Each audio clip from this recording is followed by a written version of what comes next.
Ricardo Cerveira, muito obrigado pela presença. Prazer. Muito um prazer te ter aqui para a gente poder conversar, levar um pouco para a nossa comunidade aí a sua história. Você é formado em engenheiro agrônomo pela Exalc, você fez mestrado na USP e doutorado na Unicamp. Exatamente. E você tem daí uma trajetória tanto em empresas quanto de empreendedorismo, passando sustentabilidade. Então, eu queria que a gente começasse você contando um pouco da sua história, né? Desde da inserção na graduação, né? A decisão, a escolha de fazer a Exalc e...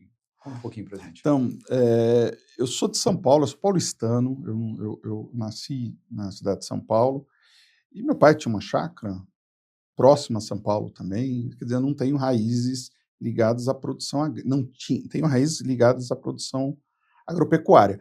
Porém, eu gostei muito essa chácara me estimulou muito a concepção da produção, de plantas, criação animal, isso aí mudou meu mindset, como o pessoal fala atualmente.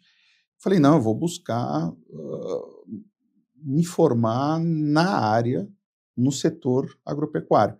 E, claro, na busca que eu tive das universidades, a USP é uma das grandes precursoras e de qualidade também na área agronômica. Falei, não, vou prestar lá. Foi daí que eu mudei para Piracicaba, que é onde fica o campus da Exalc. Fiz minha graduação lá, me formei, já comecei a trabalhar. Eu trabalhei inicialmente numa empresa que distribuía produtos orgânicos, que foi uma pegada que eu sempre fiz dentro da universidade, e, paralelo, entrei também no mestrado. Meu orientador, na época, ele era professor da Exalc, mudou para a FEFELESH, na geografia, eu fiz mestrado lá. Então, eu toquei minha pós-graduação junto com esse trabalho que atendia produtores rurais no primeiro momento. Aí eu tive a oportunidade de trabalhar por alguns anos no Carrefour. Foi uma multinacional, que sempre foi um sonho para mim, né? Vamos trabalhar numa multinacional. No meu tempo, o pessoal pensava muito nisso, né? Hoje se fala muito de empreendedorismo, naquele tempo falava muito, não, trabalhar nas multis, né? Trabalhar ou numa empresa de insumo, numa empresa de qualquer ramo da área, mas vamos trabalhar. Trabalhei no Carrefour como agrônomo responsável por compras de produtos orgânicos e FLV, que eles chamam, né? E, num segundo momento, eu me cansei daquele ritmo das multinacionais, não pelo ritmo de trabalho, mas pelo ritmo de se dedicar e ver que o impacto do seu trabalho não era tão relevante quanto eu poderia fazer fora. Aí eu fundei uma empresa. Uma empresa no início foi sozinho, comecei uma primeira estagiária, que até hoje está comigo como sócia, né? Mas ela começou comigo, alguns outros estagiários vieram então, dentro do ambiente da Exalc, tudo isso com a sede em Piracicaba, e eu comecei a atender o próprio Carrefour, como multinacional, atuando como terceira parte, e comecei a atuar com algumas empresas, um café, hortaliças, essas coisas todas, né? Foi daí que evoluiu, aí sim, para o encontro com os demais sócios que fundou aí. A gente se uniu numa outra empresa maior, que até hoje eu estou nela, que é o Instituto Biosistêmico. Agora, 4 anos atrás, eu entrei no doutorado na Unicamp, que foi uma guinada muito importante para a minha carreira. Primeiro, pela minha maturidade, já tinha formado já mais de 20 anos de formado, hoje eu estou com 25, 26 anos de formado, e para mim foi uma guinada muito grande, porque eu pude observar, através desse doutorado, alguns elementos que, quando eu fazia a graduação e o mestrado, que foi logo depois da graduação, eu não pude assimilar por maturidade. Então, agora é muito mais claro, foi muito mais claro algumas concepções, algumas instrumentações que eu aprendi dentro do doutorado, que eu estou levando para a empresa e para aplicação junto do trabalho que eu faço hoje dentro do agro, apesar do doutorado ser na área de administração. Mas para mim foi fundamental essa dissociação de áreas. Isso foi magnífico. Legal, ótimo.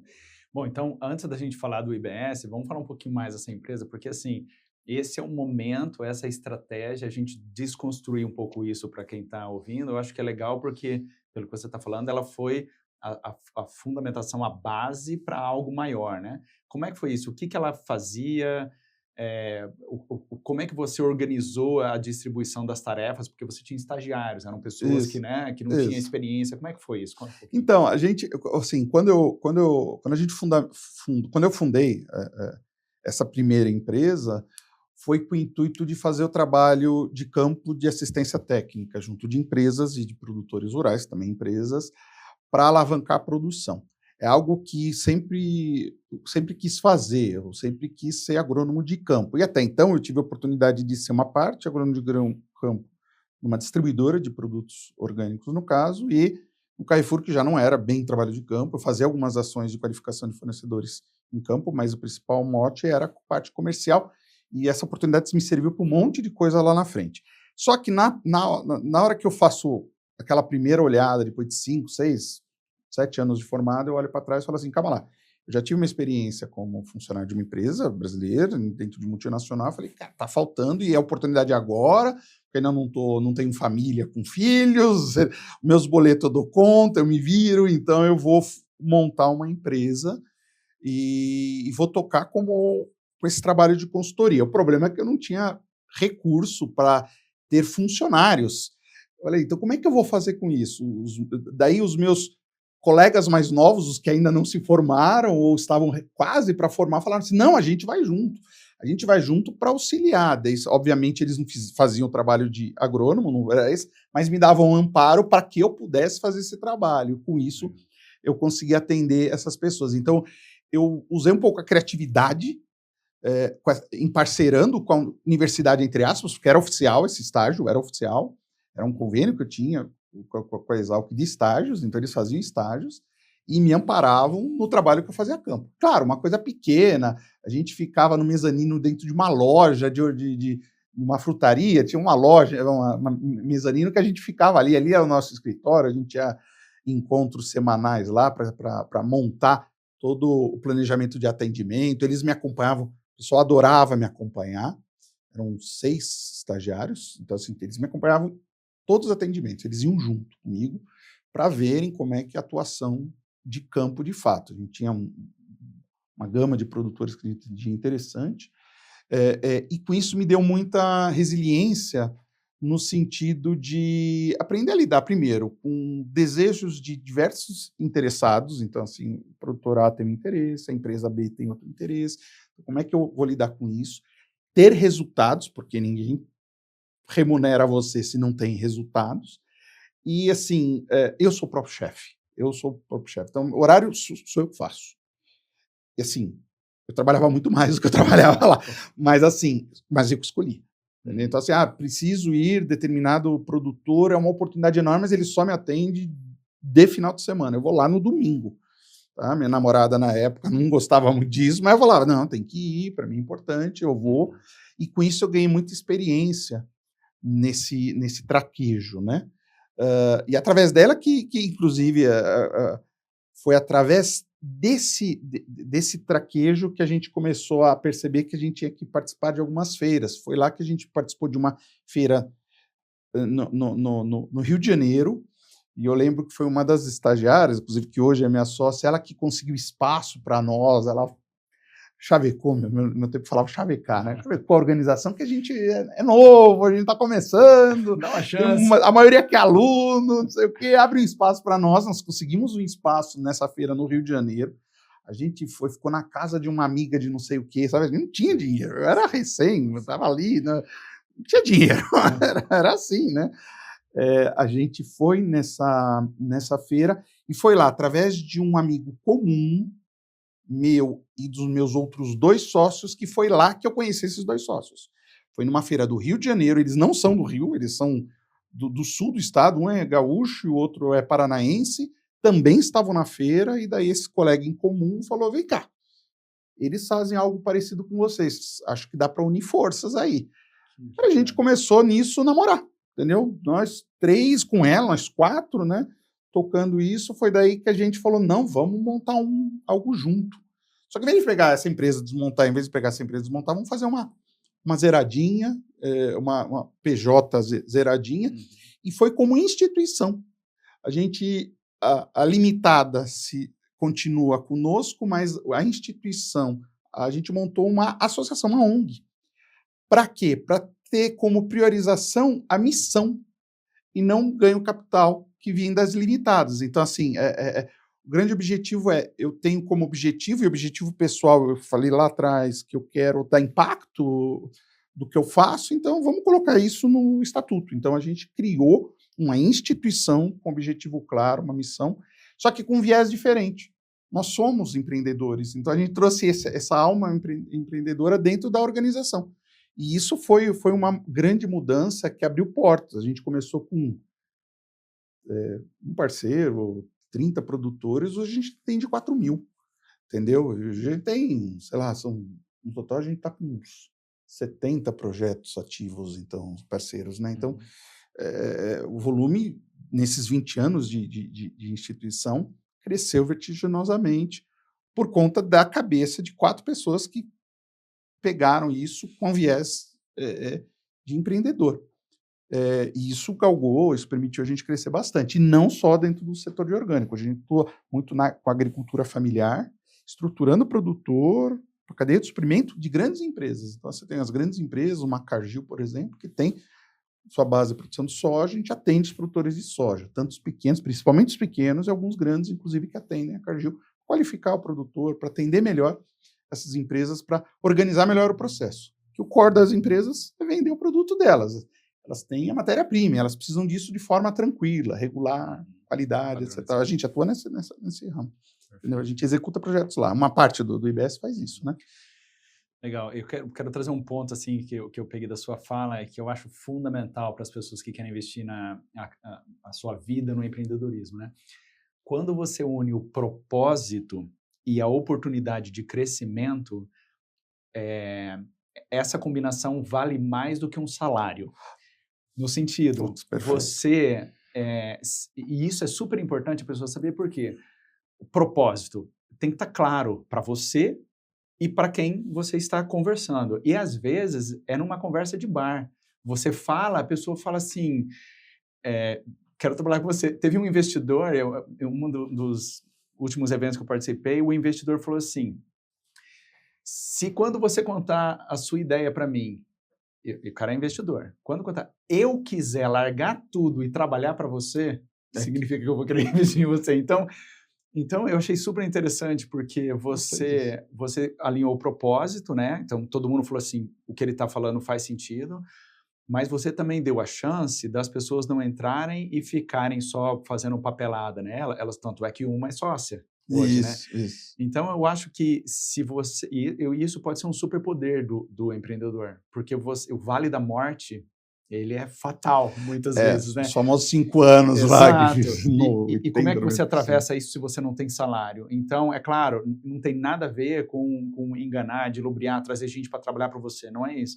É você deixar claro o propósito, clara, né, real chance de crescimento da pessoa para ela eventualmente participar, né, que acaba alinhando as expectativas, e aí você consegue construir algo, né? Eu achei super bacana aqui. O que move, e isso me fez sair de uma empresa que eu recebi um salário, na época, muito bom, e eu usei, inclusive, as economias que eu fiz nesse período para montar a empresa. Tem custo abrir empresa, tem custo a manutenção dela, tem custo de investir o produtor, quando te chama, você tem que ir lá, e tem que ir do bolso, não importa onde você tem que ir, inclusive para fazer um relacionamento, né? Você tem que investir para criar um novo.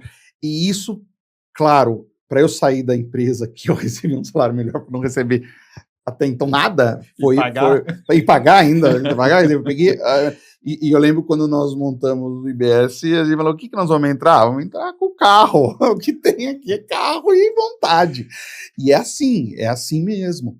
É claro que a gente tem que ter uma visão que não dá para trabalhar de ar, vamos trabalhar, tem que ter o seu superávit, você tem que ter o retorno financeiro, isso sem sombra de dúvidas, mas se você colocar isso na frente, muito provável você morre depois de um tempo.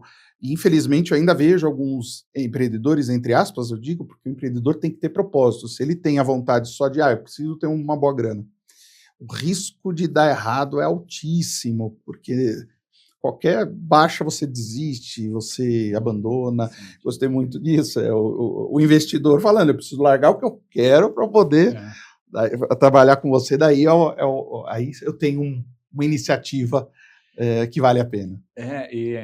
E é fantástico mesmo, porque se o seu objetivo é dinheiro, quando ele acaba, você perde o chão, né? Perde o chão. Mas se o seu objetivo é constituir, é ter uma proposta para a sociedade, isso não acabou. Isso. Né? O dinheiro, ele é consequência do seu trabalho, e não o final. Isso é muitas vezes tido como jargão, mas ele é muito real. Muito! Muito real. Muito, isso, muito, né? muito. As pessoas falam, você fala isso, mas na verdade você quer dinheiro.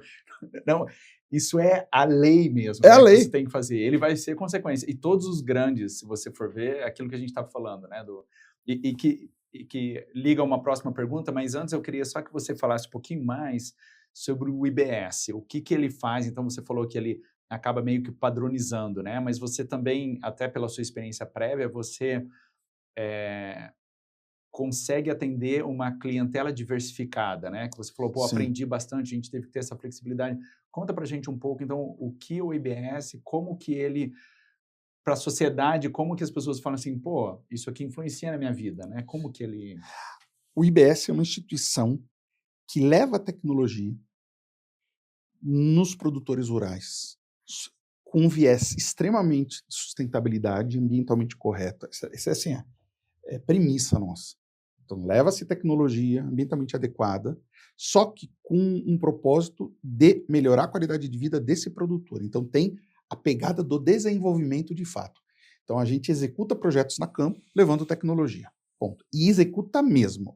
Os nossos clientes, sim, o top da qualificação que eles nos trazem, dos feedbacks que eles nos trazem é o seguinte, o grande diferencial do IBS é que vocês falam que vão fazer e vocês fazem. Porque tem muita organização, muita empresa que fala e não entrega. E vem a frustração. Só que já correu o tempo, a empresa já frustrou, já teve investimento dela. Não, a gente vai fazer, a gente faz acontecer, porque é o propósito. Se eu não fizer, eu não estou causando o impacto que eu quero que aconteça, Então, se eu não vou fazer esse impacto, eu não faço. Teve projetos que a gente olhou, a gente não dá conta, não vamos fazer, não tem perna. E tem outros projetos que a gente lutou. É óbvio que na nossa cabeça a gente tem que olhar, vamos executar esse projeto, mas ela não pode dar prejuízo, senão eu quebro. Sim, óbvio. Claro. Isso eu tenho que ter esse olhar. Mas o primeiro ponto que a gente tem, e assim, é constante, este projeto está dentro de uma missão que a gente quer? Tá, beleza. Agora, a segunda etapa, vai dar um retorno financeiro? Vai, porque se não der também, eu vou estar fazendo filantropia. Filantropia eu não dou conta por muito tempo. Então, a gente tem que ter esse equilíbrio. Sim. Isso não é errado. Isso a ideia nossa é exatamente essa. Então, a gente tem o propósito de executar projetos de desenvolvimento levando tecnologia ao produtor rural. E aí a tecnologia vem da onde? Vem da academia. Então, assim, uma das coisas, a gente não inventa a roda. A gente tem alguns trabalhos com pesquisa, só que a gente aciona os pesquisadores de Embrapa, de Unicamp, a gente tem um projeto grande de pesquisa chamado Regenera Cerrado, e tem 12 instituições, entre elas a Unicamp, a Exalc, fazendo ações em campo. A gente está validando a tecnologia de agricultura regenerativa, que é maravilhoso. Só que nós vamos tendo a validade disso, falar, então agora eu posso levar isso também para o produtor rural ali da tal lugar, de outros biomas, inclusive. Então, essa é assim, a gente pensa lá na frente. Uma das características que quem quer empreender tem que olhar lá na frente, entendeu? Mesmo sabendo que pode ser que não chegue lá na frente daquele jeito que você imagina, mas tem que olhar lá na frente. Sim. E me dá alguns exemplos assim de tecnologias que vocês conseguiram implementar, que vocês fizeram essa transferência, né, da universidade e que virou uma realidade. Vou dar um exemplo, vou dar 2 exemplos. Um exemplo mais bem agronômico, veterinário, né? A gente, dentro da academia, se ensina veterinários, a gente tem contratados veterinários, agrônomos, zootecnistas, administradores, economistas, diversas matizes para atuar. Os veterinários, eles aprendem na faculdade o uso da tecnologia da ultrassonografia. para ver em gado a questão de gestação, etc. e tal. A gente leva, só que não leva, como eu disse para ti, a gente leva para agricultor familiar, a ponto do produtor, quando recebe essa tecnologia, fala: nossa, eu não tive isso para meus filhos. E eu estou tendo para minhas vacas agora. Esse impacto, isso é um impacto enorme. Quer dizer, é uma tecnologia que é para aquele produtor que está, em termos de saúde humana, ele está alheio, a esposa dele não teve acesso à ultrassonografia para os filhos dela, mas a gente levou para o gado dele, Isso é algo inovador. Uma das ações que a gente faz é inovador para esse público. Tem outras inovações para outros públicos também. Uma dessas inovações veio do doutorado. Então, eu aprendi algumas modelagens estatísticas para fazer análise preditiva. E as empresas não são, pelo menos no agro, elas não estão muito com essa verve de estudos de modelagem preditiva, para você ver tendências com base em dados, tomada de decisão com base em dados. E isso eu aprofundei dentro da Unicamp, conheci melhor, com o meu amadurecimento pessoal, eu consegui entender, e trouxe para dentro do IBS, e hoje a gente está fazendo análises geoespaciais para as empresas, com análises preditivas e tomar decisões com uso de dados. Isso são 2 exemplos de levar tecnologia, um para um público mais culturalmente mais avançado e outro mais discriminado. E a gente atende todos, entendeu? Levando tecnologia. E são ambas usando para a sustentabilidade. Interessante, fazendo um parênteses de novo de volta com a questão do dinheiro ser consequência, né? E não a causa, não o motivo. Quando você fala de uma prestação de serviço, se o seu propósito é a prestação de serviço em si, a sua relação com o cliente é uma. Se é o dinheiro, pode acontecer, por exemplo, o que a gente vê com muitos prestadores de serviços hoje, é que assim que ele recebe o pagamento, ele corta completamente, não termina o serviço ou faz um serviço mal feito. Então, tem todo aquele mecanismo de, paga metade agora, metade depois, porque você tem que garantir que a pessoa que está presa ao dinheiro termine o serviço quando receber o dinheiro. Cara, assim, faz uma diferença tremenda isso, né? Porque você recebeu o dinheiro, você fala assim, pronto, o meu objetivo foi atingido. Se o seu propósito é a prestação de serviço, na hora que o cara quiser te pagar, ele vai pagar. Claro, você precisa receber o dinheiro, é o que você falou, a sustentabilidade ela também é financeira, né? Sim. Então... existem vários exemplos que eu posso dar, mas assim, é muito comum acontecer que o profissional que a gente atendeu, às vezes, por alguma razão, não consegue atender direito o produtor rural e vem a reclamação. A gente refaz, a gente banca novo atendimento, porque o nosso objetivo é que ele seja bem atendido. Assim, mesmo que o produtor, na concepção de hoje do nosso negócio, do nosso modelo de negócio hoje, é gratuidade, eles recebem o atendimento de forma gratuita. A gente recebe o recurso de um terceiro, um investidor não, de uma empresa que se interessa por eles ou de um fundo internacional. A gente atende o produtor por conta disso, de forma gratuita. Mas ele falando, não, eu não gostei do atendimento, a gente refaz. Boa. A gente refaz, porque o objetivo é atender ele adequadamente, entendeu? A gente avalia, obviamente, se não é uma treta, alguma coisa, mas refaz o atendimento. Isso tá na nossa matiz, a gente faz assim, entendeu? Isso é um dos nossos diferenciais. Alguns fundos internacionais, é costume eles anteciparem o recurso. Aí para nós é algo estranho, porque entra no que você falou. Imagine a instituição que tem o olhar, ou a empresa que tem o olhar de, não, eu já atingi meu objetivo, agora eu vou fazer mais ou menos, porque eu já recebi o recurso. E a gente hoje está com uma dor interessante, que assim, nossa, a gente nunca recebeu antecipado. E desde o ano passado, a gente conseguiu fazer convênios internacionais. E eles antecipam o valor. É da natureza. A gente fala, que agora? Não, guarda o dinheiro, não vamos trabalhar com esse dinheiro, que é capaz da gente não conseguir trabalhar. Bem legal, uma coisa interessante, a gente fica assustado, porque assim, 90%, a grande maioria dos projetos nossos a gente faz para depois receber. A captação de recursos se dá pelo serviço feito de fato, entendeu? E esse é um tema fascinante, porque se você for pensar, até na educação das crianças isso é importante. Você dá uma recompensa rápido demais, a criança ela fica sempre presa à recompensa. Isso. Então, não, mas por que eu estou fazendo isso? O que eu vou ganhar com isso? Né? Se você ensina para ela que o caminho é o mais importante, ela sabe, ué, E eu vou ganhar com isso, né? No seu caso, quando o dinheiro chega, você fala assim, nossa, eu já ganhei, mas espera, eu não fiz. Não, já aconteceu isso. Super legal. Eles pagaram. Já. Falei, não, mas antes, é antecipado. Ele falou, nossa, porque eles pediram, né? Mas não deu voz, que a gente tem que antecipar. Mas a gente não fez ainda o serviço.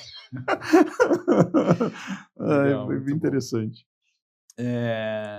Bom, a gente já abordou um pouco esse tema, né? Que é o que a gente fala, o que a gente ouve muito falar, o importante não é o destino, o importante é o caminho, né? Mas é claro que o destino é importante, é claro que é saudável você trilhar, você objetivar algo dizendo assim, não, eu quero, né, como a gente conversou um pouquinho antes, daqui 5 anos aonde eu quero estar. Isso é saudável, né? Mas, por outro lado, o passo a passo, né? Não adianta você colocar um objetivo sendo que o seu passo a passo não está sendo bem feito, né? Igual você falou, eu quero correr uma maratona. Se você não treinar todos os dias, isso nunca vai acontecer. Então, como que foi isso para você ao longo da sua carreira, do seu objetivo? Você explicou para a gente que o IBS foi algo que foi criado no meio do caminho, né? Então, você nunca pensou, assim, eu acredito que você não tenha pensado, né, em ser um instituto. Então, como que foi esse passo a passo para você e a construção de algo que, né, você foi levando tijolo por tijolo e de repente você olhou e falou assim, nossa, tem um castelo, né? É muito importante que até nos estudos de administração a gente pense no, vamos fazer o planejamento estratégico. Ele é importantíssimo, eu olhar lá na frente, ter um objetivo, uma meta ali na frente para eu construir o planejamento estratégico. Mas a grande pegada do planejamento estratégico é que esse caminho ele precisa ser flexibilizado, até porque aparecem oportunidades, aparecem dificuldades, aparecem novos relacionamentos que você não tem como prever. Principalmente se o planejamento é longo. Então, de fato, o caminho construído ele é mais importante do que o próprio objetivo, que ele pode ser mudado ao longo do tempo. Então, na vida real, né, você tem que olhar o objetivo, mas você tem que se ater, ligar as antenas na trajetória. Na trajetória. Claro, a direção do gol você sabe onde que é, mas a trajetória ela é muito importante. Entendeu? E é diferente dos fins justificam os meios, não é esse conceito. O conceito é você se atentar ao caminho que você está fazendo, porque é através dele que você vai construindo, tijolo a tijolo, a sua carreira, o desenrolar da sua empresa. Isso daí é muito claro. Isso serve para todas as empresas que têm sucesso, todas aquelas que estão iniciando, se olharem assim, é o caminho mais seguro de um sucesso. Legal. E falando no caminho, assim, não tem como não reverenciar a Exalc, que é uma... Eu tenho vários conhecidos que se formaram lá, eu fiz mestrado em Piracicaba, no Sena, que é próximo ali da Exalc, né? Então eu vivi um pouco dessa comunidade. Muito legal. E uma coisa que eu acho fantástico, assim, é a rede de conexão que a escola proporciona, né? Que, na verdade, uma escola é feita pelas pessoas, né? Então, que as pessoas cultivaram isso ao longo do tempo. Como é que a gente isso é uma coisa que conexão, você já falou aí que uma pessoa apresentou vocês, então conexão não se discute, ela é muito boa, mas como que essa rede em torno da Exalc foi importante para você na sua carreira? Olha, quando eu fiz, eram menos cursos, né? Eram 2 cursos só. Hoje tem acho que uns 8, né? Muito curso. Mas é importantíssimo. No meu tempo havia muita integração entre todo mundo. Todo mundo se conhecia, tinha os trotes de início de ano, tinha as repúblicas, tinha as festas. Isso permite criar uma conexão pessoal com as pessoas que estão... Não fica apenas um colega de turma, vira um teu amigo ali, depende do cara que você mora. Então, muita gente vem de fora, então mora-se em república, mora-se na casa estudante, então você tem um alojamento estudantil, né? Então, assim, você cria uma relação pessoal. E essa relação, ela perdura. Perdura no sentido de quando você está lá formado, você conhece a empresa tal, que está fulano, que é do seu conterrâneo ali, é da sua época, e que permite abrir um diálogo, sabendo de antemão que tanto ele quanto você estudaram uma universidade de qualidade, de referência, como a Unicamp, USP, Unesp, essas são valiosas para nós, e a gente tem que valorizar nesse ponto. Então, você já sabe que o profissional não vem de qualquer lugar, né? E você já conhece a história, um pouco da história dele, enquanto estudante. Por isso é importante também você ter um bom relacionamento enquanto estudante. E esse relacionamento continua pós a universidade. E ele foi fundamental para mim, porque através dele que a gente teve acesso a algumas empresas que são difíceis a gente ter acesso, principalmente empresas grandes. Como é que você entra lá numa empresa, lá no Unilever? Eu bato na porta, né? Não é assim que funciona. Funciona porque alguém lá de dentro, sabendo quem você é, fala assim, vem aqui, deixa eu te apresentar, conta para ele o que você faz. Eu conto. Aí, se for uma dor de fato da empresa, a empresa fala, então vem aqui. Você cria você quebra algum gelo nesse relacionamento, porque imagine a pressão que as empresas maiores têm, quantidade de pressão, não, de demandas, né, de gente querendo, não, eu tenho isso, é muita gente, você fala assim, não quero falar com ninguém, né, então daí fala, não, esse cara aqui, ouve ele, quer dizer, uma pessoa de dentro falando, e isso se dá pelo relacionamento. Sim, legal. E tem esse conceito de que parcerias entre empresas é feito por CPFs. Olha, legal esse termo, é isso mesmo. E isso é tão interessante porque, às vezes, uma pessoa, um CPF numa empresa tem uma parceria com uma outra empresa, esse CPF é ou desligado ou sai para outra empresa e ele leva a parceria. Leva. Às vezes acontece isso. Ou até a conversa, né? A gente estava com conversa e, de repente, ele está numa outra empresa e ele fala, viu, enquanto eu estava, geralmente eles falam na falecida, né? Enquanto eu estava na outra, a gente estava conversando, vamos retomar essa conversa nessa nova empresa? Então, sim, isso já acontece isso com muita frequência. Muito. Você vai ficar de olho, inclusive, quando uma pessoa sai, sabendo que ela é competente, ela vai trabalhar em outro lugar, ou vai abrir uma empresa também, não sei, cada qual com sua realidade. Mas aqueles que se dedicam a ser executivos de empresas, eles saem de uma, rapidinho. Isso já aconteceu com a gente, tanto em empresas privadas, como até instituições públicas. Quando a gente trabalha com o governo, que um dos nossos parceiros são governos estaduais, a União, a gente cria um relacionamento com o servidor ali, ou com comissionado, sei lá com quem que está trabalhando, com uma empresa estatal, que daí é o executivo da empresa estatal, a gente tem um relacionamento. E ele vê, nossa, eles estão executando, lembra do que eu falei? Realmente eles fazem, eles estão fazendo, entregam um resultado. Já aconteceu de um caso que ele saiu da autarquia A, foi para uma B, e que detalhe, ele era tão conhecido na A, que a A estava com uma demanda, perguntou para ele e falou assim, é com eles.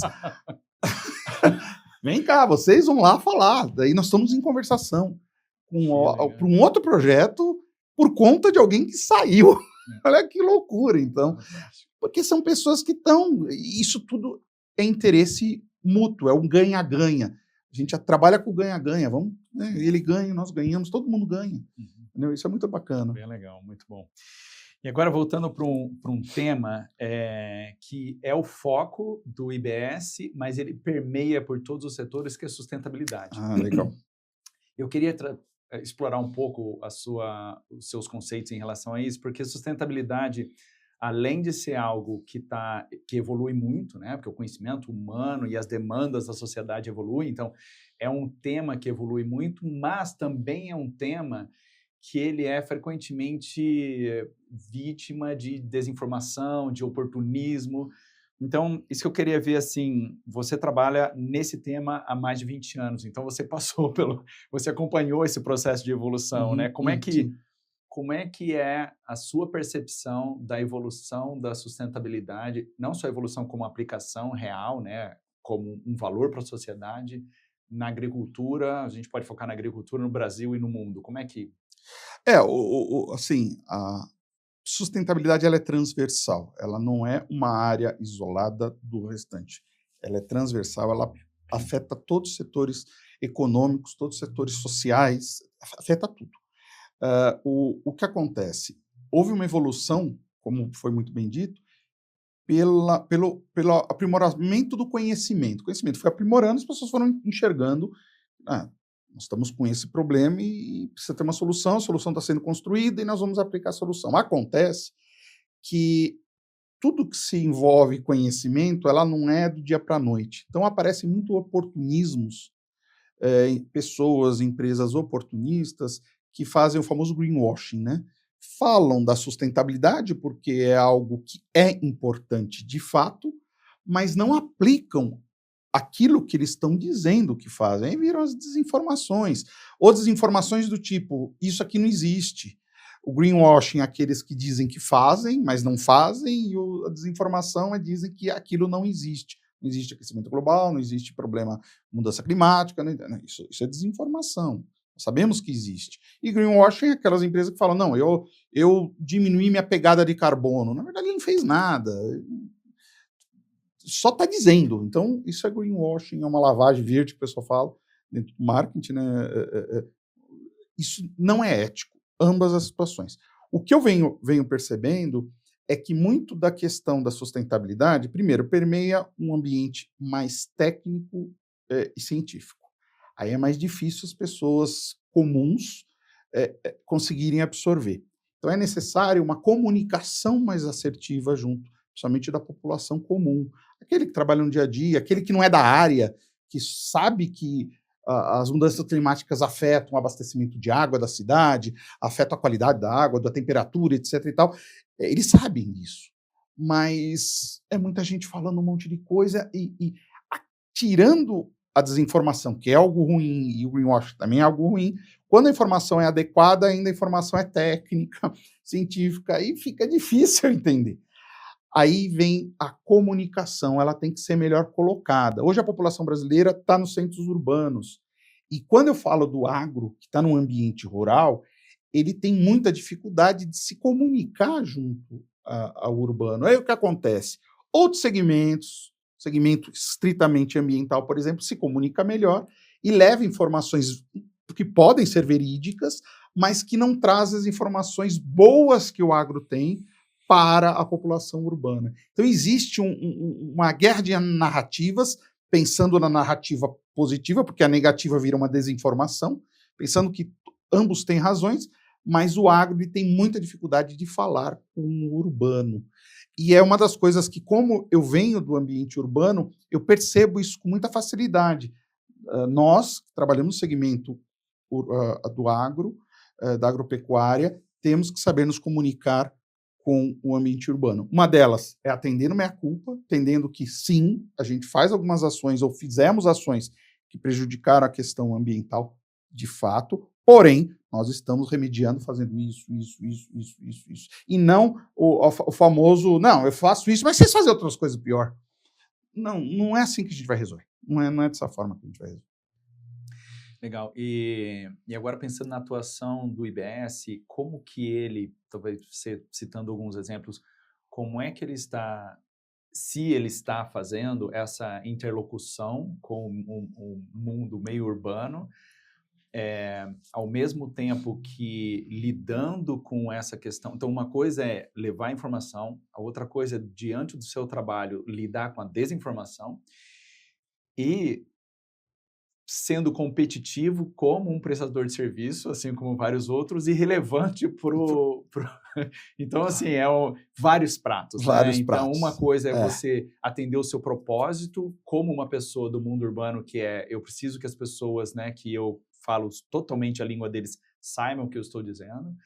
Essa questão da competitividade, que tem outras empresas que estão prestando serviço, acho que tem várias pessoas que estão atuando no agro. O agro é um mercado gigantesco. Sim. Mas também, no final das contas, ser relevante, né? Trabalhar com sustentabilidade e ser relevante. Como é que é isso? Olha, é um desafio. Literalmente vários pratos, mais do que 2. Então você tem que balança, solta aqui, vai. Então, nós temos que rodar vários pratos de uma vez. Mas assim, a primeira coisa, a nossa diferencial está dentro do nosso padrão de atendimento, trabalhar com qualidade e com inovação. A gente sempre está fazendo uma disrupção interna, a gente sempre está buscando novas coisas, de olho em novidades. Aonde novidades? Na academia. A gente tem, assim, uma premissa nossa, se olhar meu WhatsApp ontem, eu já peguei 3 artigos que eu vou esmiuçar, vou traduzir para uma forma mais clara o meu pessoal técnico para a gente ver se tem alguma oportunidade de trazer esse conhecimento, fazer parcerias, isso daí é de comum senso nosso. A gente traz essas coisas exatamente para fazer a aplicação a campo. Como diz meu orientador do doutorado, o IBS é uma mesoinstituição, ele faz esse meio de campo entre o institucional, daí você pega universidades com conhecimento técnico e aplicação ali no campo, né? Isso é um fato. Então, assim, a gente não usa subterfúgios, não é do nosso interesse usar subterfúgios para levar uma tecnologia disruptiva que não seja factível, que não seja verossímil. Tem que ser. Então, tem que ter um amparo técnico-científico. Esse é o primeiro ponto. Assim. Se não dá certo, a gente devolve para o pesquisador e fala, olha, a pesquisa foi, mas no campo é outro mundo. Vamos discutir, vamos resolver isso. Então, a gente não leva isso. Agora, é uma luta concorrer com instituições que já não fazem isso. Tem concorrência de vários tipos, mas vou dar um exemplo prático. A gente perde, em muitos casos, licitações por preços. Eu lembro uma que a gente perdeu por preço, que eu fui na prefeitura, participei da licitação de preço, até eu conheci o gestor, eu falei, gestor, só preço você vai tomar na cabeça, mas não deu outra.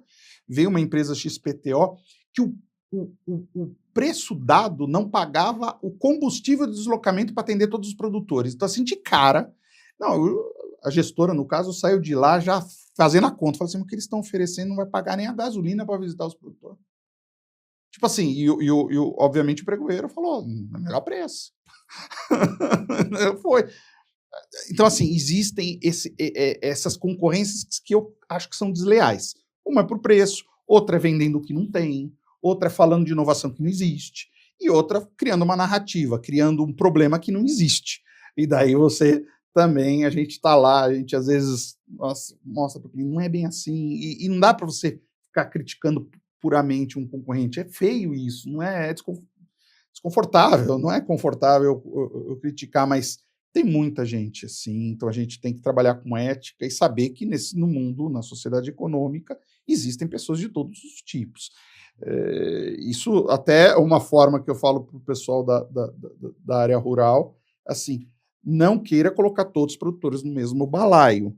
A grande maioria dos produtores são ótimos, tem uma missão de produzir, olha a terra como um negócio que não é só a renda, é a casa dele, é onde ele mora, a proteção ambiental está incutido nele porque é a casa dele, não vou ficar cortando árvore da minha casa, só que tem uma pequena galera que desmata.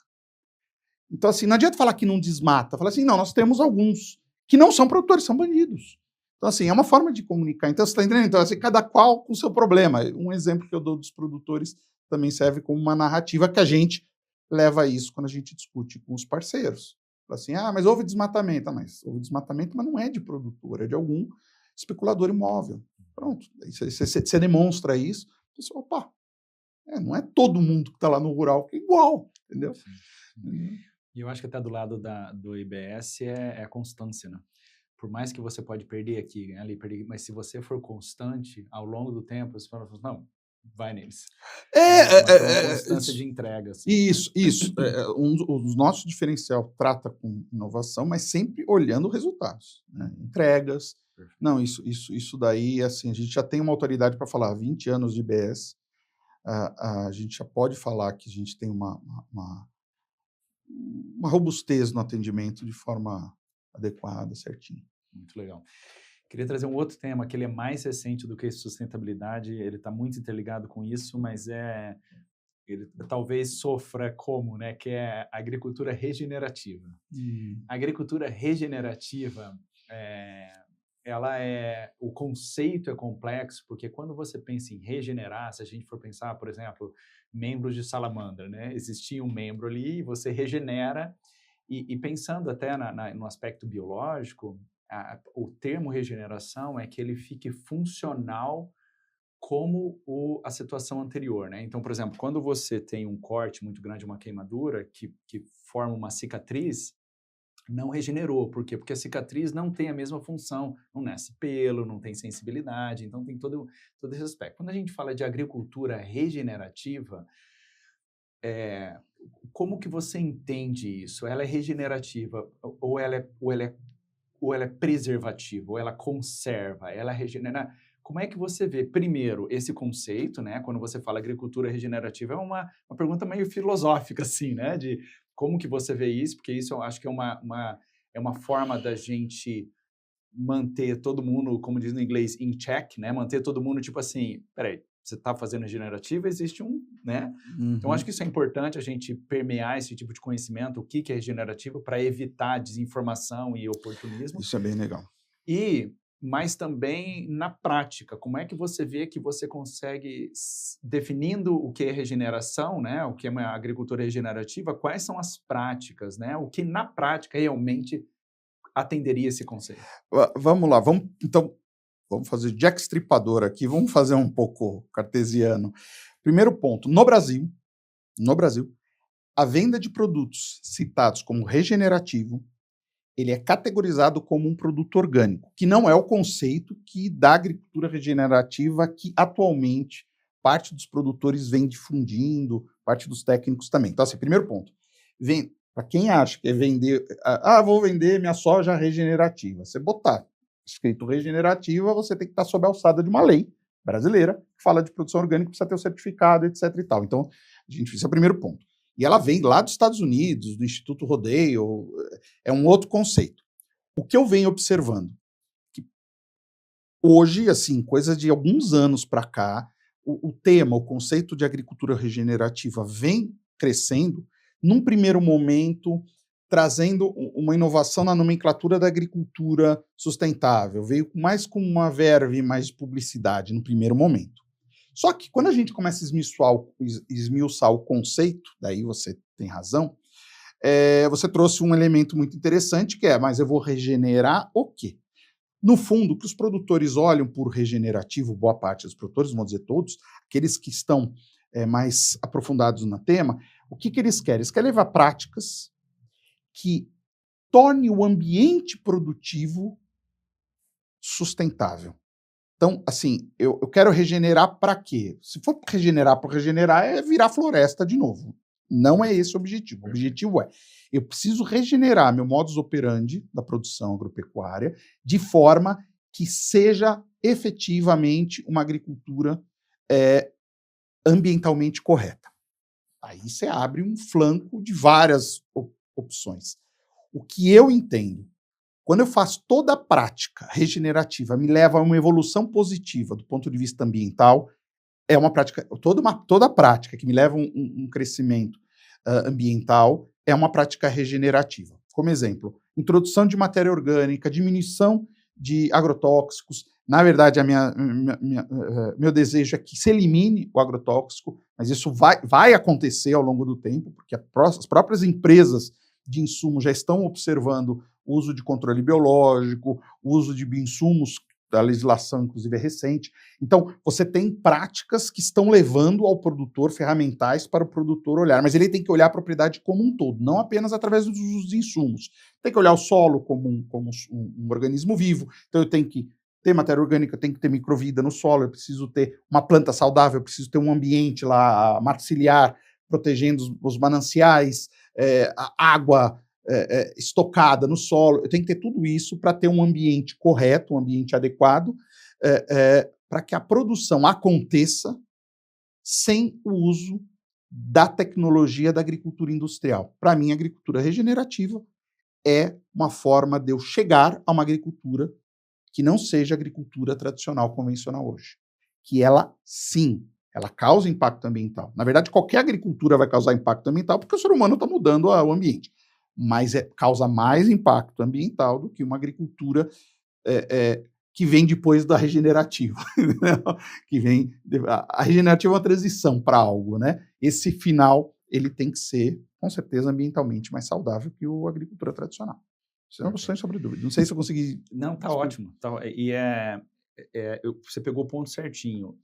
Regenera o quê, né? Qual é o ponto que você quer reestabelecer, né? Então, pensando na cicatriz, é como se um ciclo da cultura fosse o corte, ou seja, usa o solo, drena tudo, e aí, se você não tiver uma agricultura regenerativa, no próximo ciclo, você vai ter que gastar com fertilizante, com adubo, com controle, com... Isso. Por exemplo, inimigos naturais, né? Quando você usa um inseticida que você elimina todos os insetos, o ponto de começo, que é onde você quer regenerar, o ponto de partida, existiam inimigos naturais que iriam te ajudar o agricultor a eliminar os inimigos pragas, né? Se você faz esse tipo de tratamento, na próxima safra, eles já não estão. Então, já não é funcional. Já não é funcional. Então, se você faz... o manejo para estabelecer perfeitamente. Para preservar, então acaba que em um aspecto é preservativo mesmo, ela preserva, conservacionista, em outra regenerativa, no ponto que o ponto de partida comecei a produzir. Tem os inimigos naturais, o solo tem bastante nutriente, passa o ciclo, o solo, claro, né, foi consumido. Como é que você consegue? Até a própria... o plantio direto, né? Sim. É uma forma é uma prática regenerativa, né? Sim. É interessante, eu voltei ontem à noite do Congresso Brasileiro de Biotecnologia e uma das empresas mostrou um gráfico que mostra que nos últimos anos a biotecnologia e várias soluções biológicas, né, orgânicas e biológicas, começaram a levar a solução para o campo. E, em consequência, nos últimos 10 anos, teve uma redução de 70% no volume que a gente chama de pipeline, que é a série de produção das empresas. Então, as grandes empresas tinham, vamos supor, 100% de produtos químicos, que era o que o agricultor precisava para solucionar. Por causa dessas outras alternativas, quando você tira uma foto hoje, tem uma redução de 70%. Sim. Então, é interessante isso. Muito legal. Que o que vale, essa é a mentalidade, o que vale é a solução para o agricultor. Isso. A gente precisou usar o químico por muito tempo, né? Ninguém quis, ninguém quer, mas assim, não adianta, né? Se você vai fazer uma grande cultura, todo mundo vai. Eu plantei um pezinho de tomate, ele está completamente sem folha. Foi todo, né? Fungo e tudo, né? Então, assim, o que eu faço? Sim. Todo mundo quer comer, né? Então, a gente precisa... peraí, essa cultura está sendo para o agricultor poder colher os frutos, né? Que ele investiu dinheiro, o tempo da vida dele, da família dele, né? Sim. Não, tem que olhar o produtor. O produtor faz parte do sistema produtivo, né? Eu vou resgatar um pouco o exemplo regenerativo. Você deu o exemplo do corte, se regenerou, mas às vezes vem com a cicatriz, etc. e tal. Tem um caso na saúde humana que eu acho que tem mais a cara do nosso agricultura regenerativa, e os médicos aí de plantão aí que estão escutando a gente podia ajudar, no caso de queimadura, né? Eu sei que tem uma prática da queimadura que, dependendo do grau de queimadura, eles raspam onde queimou para regenerar a pele. Se eu manter do jeito que está, eu estou ferrado, porque eu vou perder aquele órgão, aquele tecido da pele, por conta de uma queimadura. E eu enxergo muito mais a agricultura tradicional hoje como eu estou deixando o solo queimado, eu estou agora trocando, estou fazendo uma troca, então estou fazendo ações, no caso da pele, a raspagem, para vir uma outra. Então eu estou colocando micro-organismo, eu estou trabalhando isso para recuperar aquele ambiente e de tal ponto que daí concordo contigo também que a questão eu não posso também fazer uma vez só largada e no ano seguinte eu vou precisar ter uma atuação de volta a como era antes. Não é o objetivo. O objetivo é realmente você criar um novo ciclo. E até puxando uma sardinha para o meu lado, mas eu estou justamente nessa área porque eu acredito no potencial dela, que é o uso de micro-organismos, né? Então, mas é interessante porque você usa o micro-organismo e isso é fascinante, porque você tem que registrar como um produto. Então, você pega um micro-organismo a legislação brasileira, né? Ele faz isso. Mas ele ele não só faz isso. Exato. E aí, quando você leva para o produtor, e você não pode, né? A questão de marketing, você não pode falar assim, não, ele faz várias coisas. Quando você leva no produtor, então já aconteceu de eu estar representando um produto que era fungicida. E aí, a comparação, a planta estava muito maior, era soja, estava muito maior. E aí a pessoa falou assim, viu, mas vem cá, mas não teve fungo. Então, assim, o que você explica? Então, é uma externalidade positiva então, que eu não posso falar. Exato, então é interessante para dizer assim, e por um lado é fascinante, mas por outro lado leva um desafio tremendo para essa comunicação que você falou, porque nós não entendemos como que está tendo...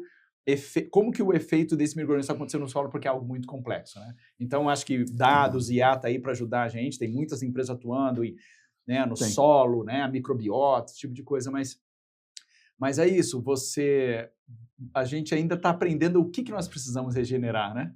A biologia do solo. Primeiro é o que precisa regenerar, e a outra, esses ferramentais não são simples, eles são complexos. Exatamente. Eu não estou usando uma molécula que faz isso. Estou usando micro-organismos que, desculpa, para ele ele tá lá, mas ele não tá lá, você fala para ele, não vai lá porque você vai controlar tal fungo. Ele vai falar, filho, eu faço um monte de coisa, eu não vou ficar só controlando o fungo, eu faço um monte de coisa, entendeu? Então é complexo. E às vezes até é um desafio para os pesquisadores. Aí. Você testa no laboratório, pulverizando tudo, e ele dá o efeito. Quando você coloca no solo, é uma selvageria, uma pancadaria de um batendo no outro. Não, é outro. Um inibindo é outra outro, integração, é outra integração. Concordo. A gente tem que até evoluir, inclusive, na legislação. A legislação brasileira, ela ainda está se evoluindo, né? A lei de bioinsumos veio aí para ajudar nisso, mas a própria regulamentação desses insumos, novos insumos, os biológicos, tem que ter esse olhar mais, entender um pouco essa complexidade, entendeu? De uma forma que a lei atenda à realidade, não encaixe lá o micro-organismo dentro de um agroquímico, não tem cabimento. Legal. E, bom, mudando um pouco de tema, como é que é o envolvimento do IBS com startups? Com ambientes startups, ou com startups específicas, ou até com spin-off? Como é que... Então, uma ótima pergunta. O IBS, há uns 5, 6 anos atrás, por questão de necessidade de melhorar a nossa efetividade a campo, a gente começou a esquecer, até mais, 10 anos atrás, a gente começou a esquecer o uso de papel. Então, a gente começou a fazer uma mudança para a tecnologia digital. Não tinha conectividade no campo, esquece, não tinha até então. Hoje é bem melhor. Então, a gente começou a deixar de anotar em blocos de anotação, que era muito comum utilizar, depois você leva, escaneia, manda para não sei onde. A gente começou a usar aplicativos que a gente desenvolveu. Então, a gente tem um time em Londrina de 14 TIs que começou com fazendo essa transição. Primeiro, para uma digitalização dos procedimentos, depois começamos a evoluir para uma plataforma digital. Aí a gente falou, pô, mas calma, o que é isso? Isso é spin-off, nós criamos uma plataforma digital, nós temos spin-offs, algumas, que atuam que a gente fala assistência técnica digital, agricultura digital, inclusive fomos premiados esse ano por uma instituição internacional, IICA, que atua no Brasil também, que atua principalmente na América Latina, como o sistema de agricultura digital brasileiro que representou no evento deles em Costa Rica. A gente até apresentou lá. Então, assim, o IBS está muito integrado com as hubs de tecnologia. Nós estamos na AgTech Innovation em Piracicaba, a gente tem um espaço lá, a PwC, isso, da PwC. Nós temos parceria com o PSEG também. Nós temos agora, estamos querendo entrar agora em Florianópolis, tem um hub ali que a gente está com interesse de entrar também, porque a gente tem todo um know-how que desenvolveu por dor nossa. Nós não somos um desenvolvedor de software, nós não temos esse intuito. O que a gente quer é trazer esse conhecimento na prática, de trazer essa digitalização desses processos de uma forma mais dinâmica dentro de uma plataforma. Agora não fica só nisso. Aí vem necessidades de fazer gestão do projeto, necessidades de dar retorno para o produtor, o que ele tem que fazer. Criamos uma metodologia de ranqueamento de produtores, qualificação dos produtores, para que as empresas saibam onde estão os pontos nevrálgicos que eu tenho que melhorar a qualidade do fornecedor. Legal. Até questões ambientais, a gente tem programas ambientais, inclusive de bancos, que entregam recurso de crédito para produtores rurais, mas eles não querem, determinados recursos, eles não querem vincular produtores que causam problemas ambientais. Então, a gente vai lá, faz todo um mapeamento, inventário do produtor e capacita o produtor para melhorar a situação que ele tem hoje. Se ele tem alguma mata que está faltando plantio de árvore, a gente instrui ele como recuperar, o uso de agrotóxicos, como faz para eu mudar isso, aplicar agricultura regenerativa, para quê? Para ele subir no ranking, na qualificação dele, e daí sim o banco, eu posso entregar um recurso sem risco e até com spread menor. Então o produtor também ganha por uma taxa de juros menor. Então, então fica, como disse, ganha-ganha, todo mundo está ganhando, por necessidade da sociedade. Todo mundo tem que olhar para isso. Inclusive, esse projeto no Rio Grande do Sul, a enchente que teve lá alguns anos atrás, né?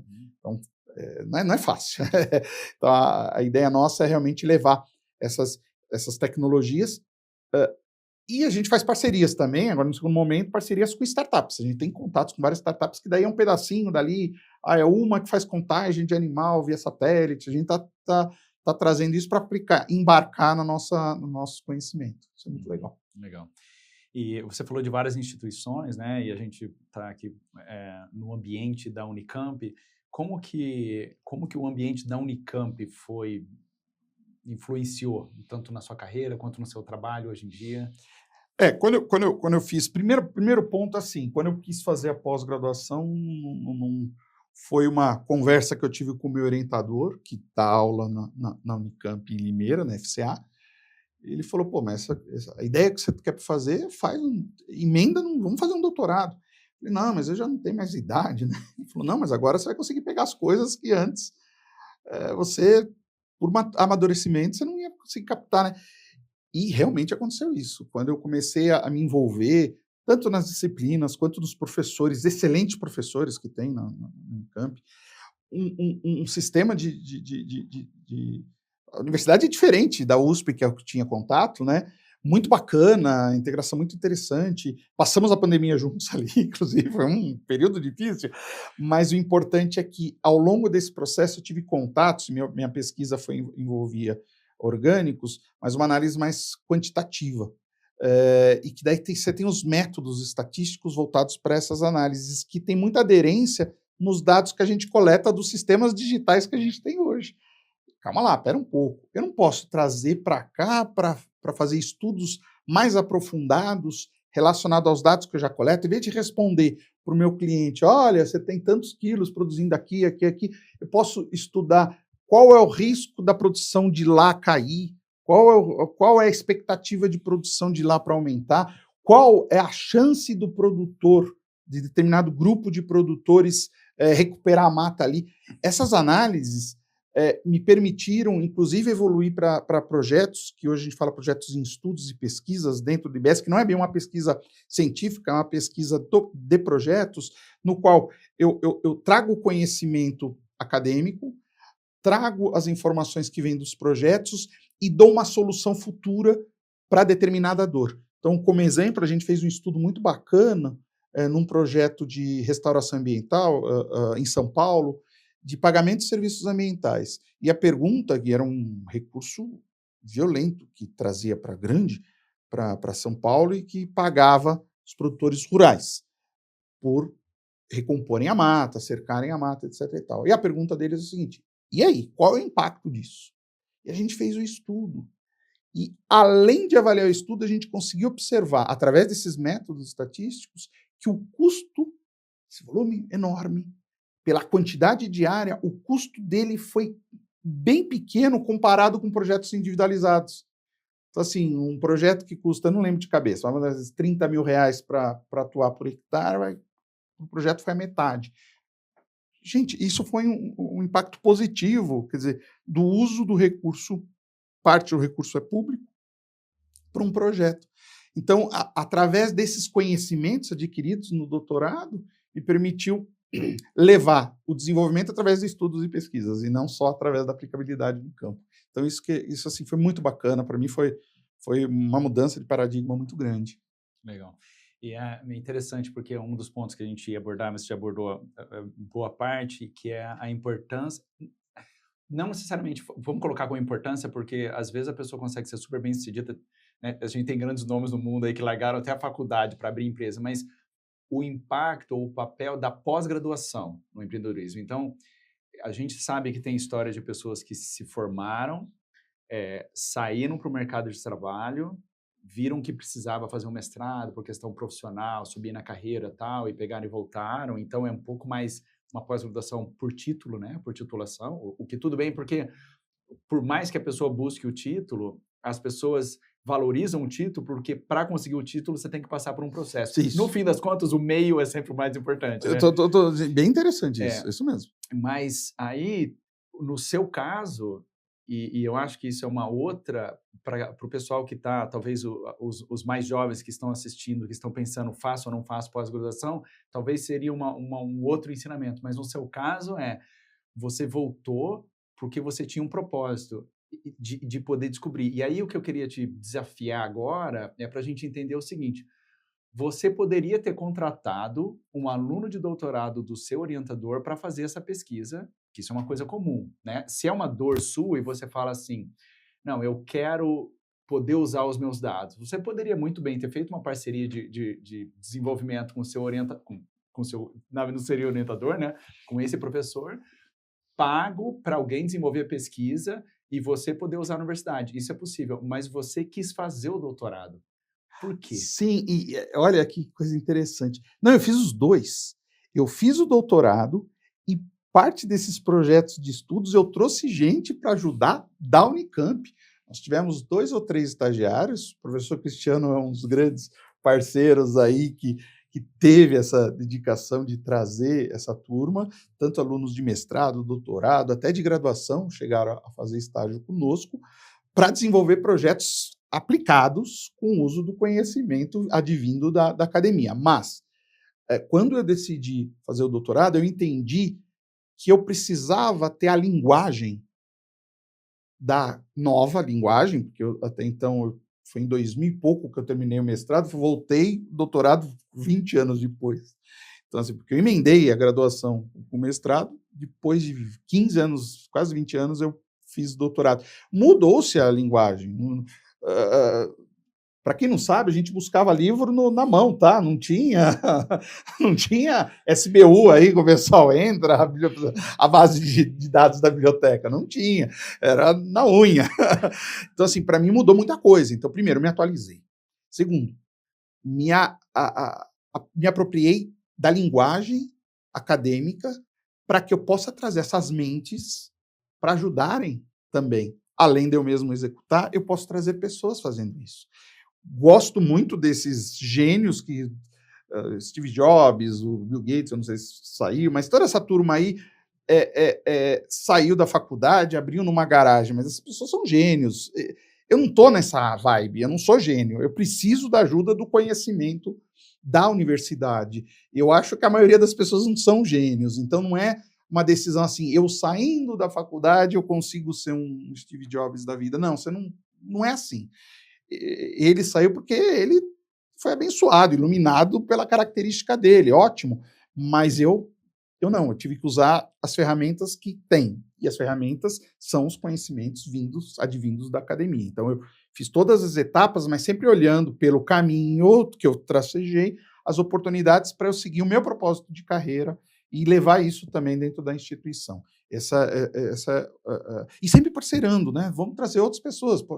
Fiz projetos com uma aluna que vai terminar agora o doutorado, que tinha uma expertise muito grande para o desenrolar teórico, que eu falei para ela, não adianta fazer um resultado aqui, mas eu quero mostrar para o meu parceiro o que é o estudo, a base teórica disso, de onde surgiu isso. E ela conseguia traduzir isso, escrever muito bem, tudo, eu falei, tá aqui. Tanto que todos os nossos trabalhos de estudos e pesquisas do IBS, a gente tem como objetivo, um dos objetivos, que isso não é nem muito mensurado pelo cliente, porque o cliente, isso daí não é muito cliente, parceiro, né? É publicação em revista científica. A gente tem hoje uma pancada de publicações que nós fizemos junto com o professor Cristiano, a gente leva para o CMA, teve Fast Track também, tudo dentro de projetos que foram voltados para o mercado. Olha que interessante, projetos para o mercado, nós fizemos o estudo, entregamos com a linguagem de mercado, entregamos com a linguagem acadêmica e publicamos. Então, assim, a gente tem essa... É um trabalho a mais? É um trabalho a mais, sim, mas é importante. É muito importante, é muito importante. E é um tipo de, quando você faz uma publicação científica, você precisa de um nível de padronização, que esse é o princípio, né? Uma pessoa na China precisa replicar, né? Isso. Que você já está nutrindo as próximas gerações. Exatamente. Quando eu vejo citações acontecendo no meu trabalho, a gente fez um agora, foi muito bacana, desse projeto Regenera Cerrado, que fala da adoção da tecnologia de produtores rurais de bioinsumos, para uso de bioinsumos. Micro-organismos, essas coisas. A gente percebeu que uma das maiores rejeições que tem produtores rurais para o uso de bioinsumos advém de quando a informação vem das indústrias de insumos. Algo que, num primeiro momento, Pelo menos eu não tinha isso como uma hipótese plausível, porque eu achei, pô, a revenda vende tudo, incluindo os micro-organismos. Esse é o canal mais comum. Não, se eu usar esse canal, eu vou bloquear a adoção da tecnologia. Não sabemos ainda especificamente qual é. Alguns produtores dizem que porque, o cara vende veneno, depois chega para você com um fungo. Você nem bota fé nele, a credibilidade não tem. O produtor não é tonto. Esse é o que eles falam, mas isso eu não estudei para poder afirmar isso. Essa é uma percepção de alguns que trouxeram para mim. Gente, isso chamou a atenção. Esse é um estudo que está publicado e que está gerando outras publicações que estão aprofundando do porquê isso está acontecendo. Primeiro, vamos replicar, vamos ver se de fato isso acontece e depois vamos entender o porquê que isso acontece. Para quê? Para as empresas que atuam na área de bioinsumos possam saber a estratégia mercadológica de acessar esses produtores, porque se for via revenda, o risco de não dar certo é alto. Então, tá vendo? É a aplicação da vida real. Isso é muito legal. E é interessante porque a gente tem... Eu tenho vida real econômica, né? Eu tenho uma interface com equipe de vendas também. E é interessante porque... E casa perfeito com o que você está falando. O produto químico, assim, ouçam com moderação, tá? O produto químico é muito mais fácil de vender do que o biológico. Legal isso que eu tô falando. Então, o que acontece? Quando a linguagem... Se o vendedor chega e fala assim, não, isso aí, ó, o produto você vai botar, 2 horas depois você vai ver os bichos morrendo. Eles falam isso, a barriga para cima. Barriga para cima. Então, a linguagem, a estratégia do vendedor é para isso. Se o mesmo vendedor está trazendo um outro produto... Que é outra pegada. Exatamente. É igual você falar assim, olha, você pode passar no mercado e comprar uma bolacha, ou você pode comprar uma fruta que você vai ter que ir para casa, vai ter que cortar, vai ter que botar na geladeira, vai ter que comer num tempo... São e se não comer por determinados dias, você vai jogar fora. Essa aqui dura 3 meses. O biológico você não pode aplicar no sol, você, dependendo, não vai combinar, o resultado... Não sai na hora, em 1 minuto. O conceito da regeneração é importante, porque ele vai colher os frutos da aplicação agora numa próxima safra, ou na manutenção. Olha, legal isso. Então, que legal. A linguagem, então, o papel de vocês ela é fundamental para levar também essa linguagem, porque talvez o problema não esteja na revenda em si, esteja na linguagem. Então, é o que eu digo. Porque as pessoas estão há 50 anos vendendo um produto que é assim, ó, o primeiro insight foi, esse canal tá com problema de venda. Não tá ornando, não tá indo. Mas o porquê? Essa é uma hipótese que pode ser levada para um outro estudo que vai falar, mas por que acontece? Para quê? Vamos aproveitar? Vamos. Então, se o problema é linguagem, então muda a linguagem, vamos ver o impacto disso e vamos utilizar essa nova linguagem. Isso. Aí eu continuo usando o mesmo canal. Agora, se eu seguir na toada, não vai ser por ele que eu vou introduzir esse método no mercado. Não é dessa forma. Exatamente. Bacana. Perfeito, muito bom. Bom, já para o fechamento, eu gostaria de continuar conversando o dia inteiro aqui.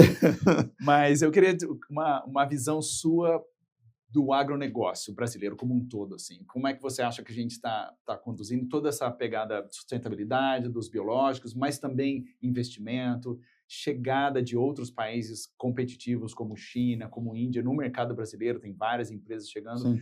E como é que você vê isso como o Brasil como um protagonista, né? Nós somos, né, há muitos anos considerados celeiros do mundo, mas a gente não gerencia muito bem, né, esse celeiro. Eu acho que tem várias coisas que a gente pode, tanto o governo, iniciativa privada, as instituições de pesquisas, que vocês são um elo, né? Um elo é importante. Como é que você vê todo esse cenário evoluindo no agronegócio brasileiro? Olha, eu vou falar do aspecto geral na sociedade. Primeiro, a agropecuária brasileira ela é fundamental para a economia brasileira. Sem sombra de dúvida, isso é inegável. Ela gera riquezas para o Brasil. Alguns questionam a questão de concentração de riqueza, etc. Tal. Concordo com esse questionamento, porém, é inegável que nossa exportação depende de commodities que envolve a produção agropecuária. E a tecnologia de produção agropecuária para ambiente tropical, ela é brasileira. O europeu, não. Os Estados Unidos, não. Funciona lá, aqui não. Inclusive o debate que tem na questão de uso de carbono, etc. e tal, um dos debates é porque aqui no ambiente tropical o carbono age de forma diferente do que nos ambientes temperados, e isso prejudica a gente na avaliação, mas isso é outro tópico. Então isso é importante. Só que como sociedade, eu tenho que manter o agro vigoroso, ele gera e tudo isso, mas eu tenho que olhar para o outro lado. O lado industrial, a industrialização brasileira, ela precisa ser mais aperfeiçoada. Nós precisamos ser competitivos Da mesma forma que nós somos competitivos no ambiente agropecuário, nós temos que ser na indústria. Hoje você falou, a China vem, mas a China não entrega para nós soja, a China entrega para nós o celular.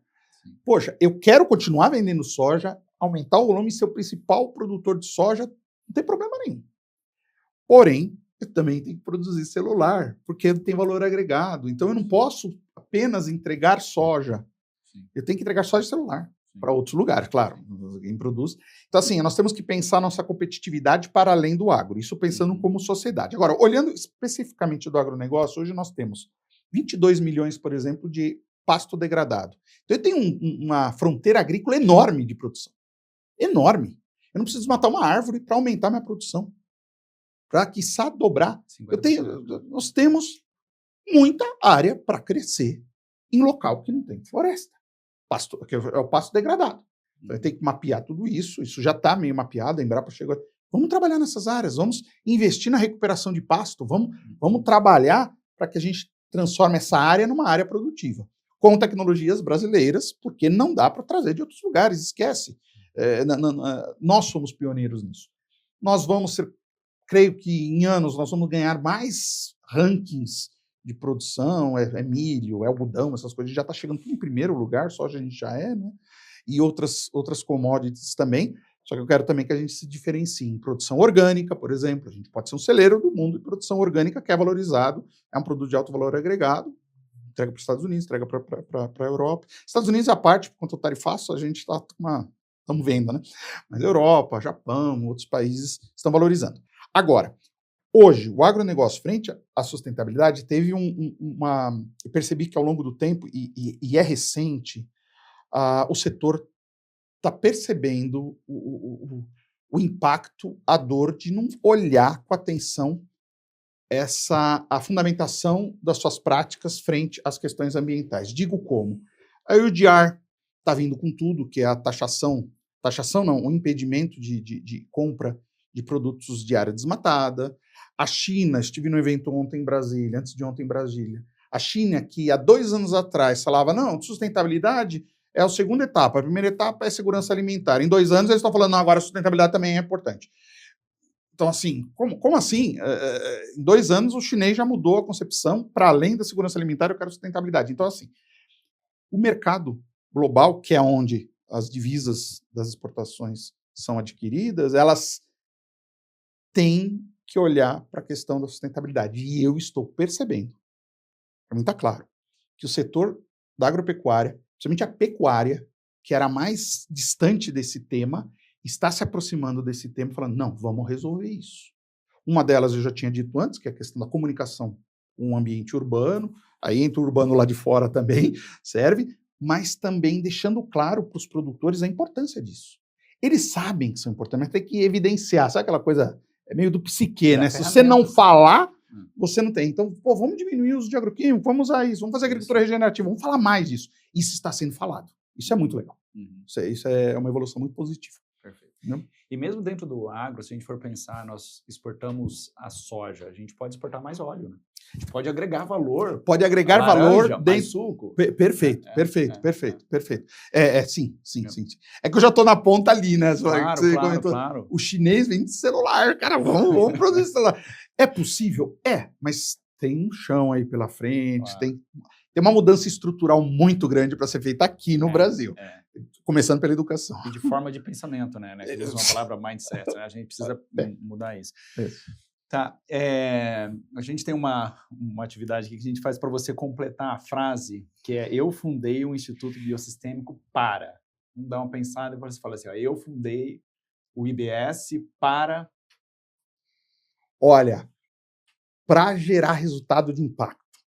Para gerar resultado de impacto sustentável e desenvolvimento no ambiente da produção agropecuária. Isso daí é isso. Perfeito. Não, é isso. O resto é consequência. Muito bom.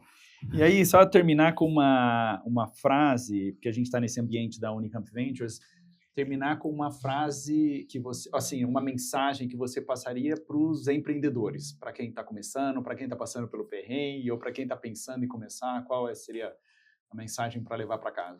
Olha, para os empreendedores de fato, aí eu até falo para o pessoal mais que está nos escutando, Para você que tem esse ideal de empreendedor, não esmoreça, tenha paciência. Tem altos e baixos. Olha, dizer que eu não tenho mais problema, continuo tendo problemas. Continuo tendo altos e baixos. Na vida é assim. E o empreendedor também tem isso.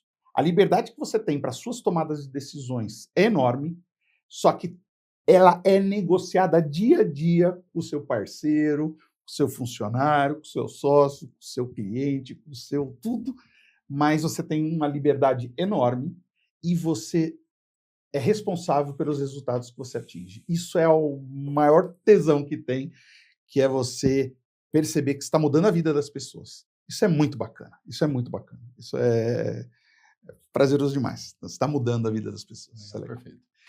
Ricardo, muito obrigado. Imagina, foi um prazerzão te conhecer. Eu que agradeço. Queria te dizer que eu não sou investidor, mas eu tive vontade de largar tudo e trabalhar na sua empresa, do fundo do coração. Gostei muito do propósito. Muito obrigado, muito obrigado.